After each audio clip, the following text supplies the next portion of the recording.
ప్రధానమంత్రి నరేంద్ర మోడీ నేతృత్వంలో parliament budget సమావేశాలు నేడు ప్రారంభం కానున్నాయి. ఇవాళ్టి నుంచి ఫిబ్రవరి 9 వరకు ఈ సమావేశాలు నిర్వహించనున్నారు. ఇవి లోక్సభ ఎన్నికల ముందు నిర్వహించనున్న చివరి సమావేశాలు. ఎన్నికల తర్వాత ఏర్పాటై కొత్త ప్రభుత్వం పూర్తి స్థాయి బడ్జెట్ ప్రవేశం పెడుతుంది. తొలి రోజు ఉభయ సభలను ఉద్దేశించి భారత రాష్ట్రపతి ద్రౌపది ముర్ము ప్రసంగిస్తారు.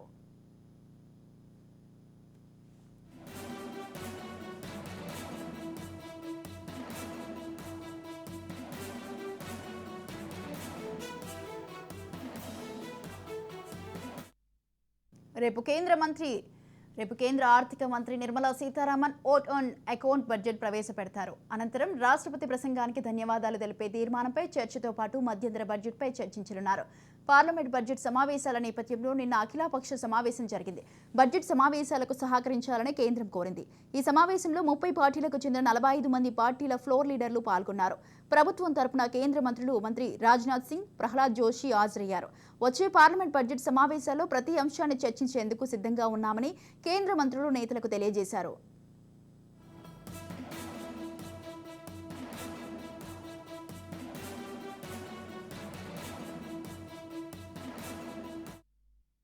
రేపు సమర్పించే మధ్యంతర బడ్జెట్ ఆర్థిక మంత్రి నిర్మలా సీతారామన్కు 6వది. భారత మాజీ ప్రధానమంత్రి మోర్జార్జీ దేశాయ్ తర్వాత వరుసగా 6 సార్లు బడ్జెట్ ప్రవేశపెట్టిన ఆర్థిక మంత్రిగా నిర్మలమ్మ రికార్డులకు ఎక్కనున్నారు. మోర్జార్జీ దేశాయ్ సైతం 5 సమగ్ర బడ్జెట్లతో పాటు ఒక మధ్యంతర బడ్జెట్ను ప్రకటించారు. ఇప్పటికే 5 సార్లు పూర్తి బడ్జెట్ను ప్రకటించిన నిర్మలా సీతారామన్ ఈ ఫిబ్రవరి 1న మధ్యంతర బడ్జెట్ను పార్లమెంటులో ప్రవేశపెట్టనున్నారు.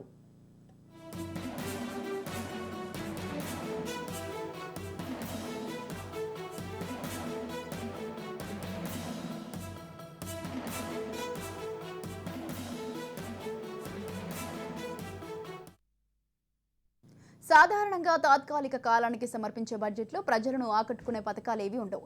ఇప్పటికే ఆర్థిక మంత్రి సైతం పెద్ద ప్రకటనలు ఉండవని చెప్పారు.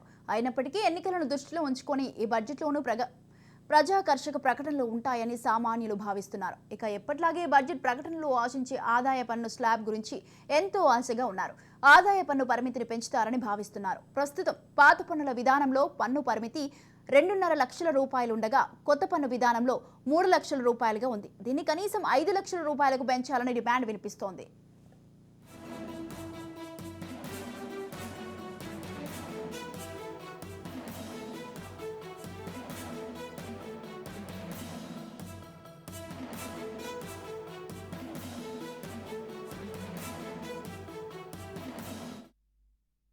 ఎన్పీఎస్ విషయానికి వస్తే ఈ పథకాన్ని మరింత ఆకర్షణీయంగా మార్చేందుకు 75 ఏళ్లు పైబడిన చందాదారులకు మరిన్ని ప్రయోజనాలు అందించాలని డిమాండ్ గట్టిగా వినిపిస్తోంది. ఈపీఎఫ్తో సమానంగా ఎన్పీఎస్లోనూ పన్ను ప్రయోజనాలు కల్పించాలని అభ్యర్థనలు పెరిగాయి.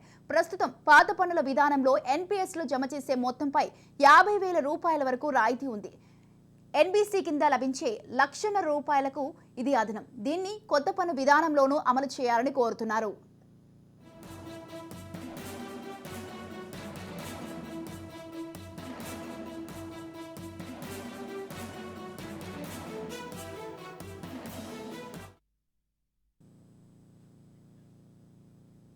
ఆదాయ పన్ను చట్టంలోనే సెక్షన్ 80C కింద గృహ రుణం చెల్లించేందుకు పన్ను పరిధిలోకి వచ్చే ఆదాయం నుంచి 1.50 లక్షల రూపాయల వరకు మినహాయింపు అవకాశం ఉంది. ఇది జీవిత బీమా ప్రీమియంలు, ట్యూషన్ ఫీజులు, పీఎఫ్, పబ్లిక్ ప్రావిడెంట్ ఫండ్ సహా మిగిలిన వాటితో పాటు అందుబాటులో ఉంది. అయితే ఇళ్ల రుణాల అవసరాన్ని దృష్టిలో ఉంచుకొని ఆర్థిక మంత్రి మధ్యంతర బడ్జెట్లో ఈ ఇళ్ల రుణాల చెల్లింపు కోసం ప్రత్యేక మినహాయింపును ప్రవేశపెట్టాలని సామాన్యులు కోరుతున్నారు.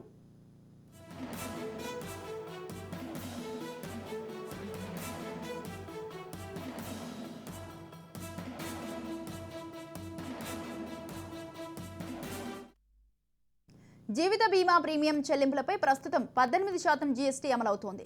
దీన్ని 5% తగ్గించడం ద్వారా దేశంలో మరింత మందిని బీమా పరిధిలోకి తెచ్చేందుకు వీలవుతుందని పరిశ్రమ వర్గాల నుంచి అభ్యర్థనలు పెరిగాయి. దీనిపై ఆర్థిక మంత్రి నిర్మలా సీతారామన్ ప్రకటన చేయవచ్చని అంచనా.